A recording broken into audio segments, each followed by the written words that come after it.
Nirmala Kenyam, Biakamal Kanor online TV channel. Lerbanliga Jan Guasime, Lerm Bedbesh Magorliang, Mijira Majidit Kanor online TV channel, Gorijan or Gender Janwanasan Kokin, but there shall de Jagorpin Baguasime. A man go ready Luakon, Mugorjan or Jen Bukomen, Gora Gatonaki, Gora Gatokaini, Metal Raid quit, Go Shadu Nishad Bujano, Mijak, Nathan Contin, Tekajan company name. Kaleda under Konarkajan Guasime, breaking news, Kajom Misalat, and O Shirek to Okaja. And while Shangabadaka Paibakal, Ronkin Dangaro, Jandang. Jawaban lingua same ring michito ka dobe jen ka jongle mijeni bor kula woka lo nwer lan ki wi dor dam tin wer tikatin rega me toga ka pokta kene wer nyot gwal ni shana cha ka makten ne ko na sha mak ne di sha nyurika jel kan ka turbil mijen re wich ka jongle turbil mo we dor nwere are jel dana jel kan ka je chala do shane to shuko dok sha kan nak ka wundang dok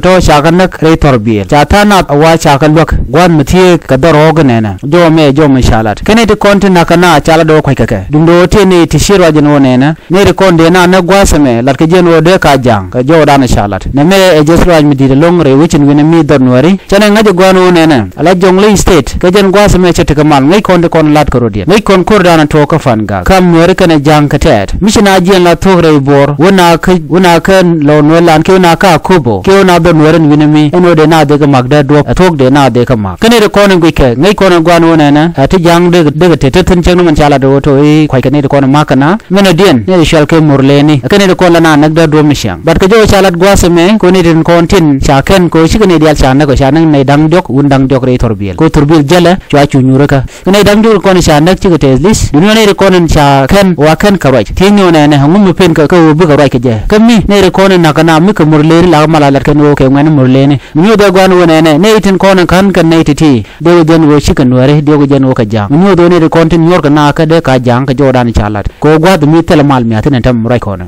ten kortin chan were sha ka gor ka torbela jeni siang la ken jele betelong no ka tele kum bam lalat ka torbel ka jodan lalat ke ne me de ra jele dan gore de nywa kon kel ler de den gor no de kon nywa kel bura ne kon ke ki ko dan en kap ka re wi ki yunte state video no den beben gore be nywa ne de ko ken ban jegal re den biate ka mal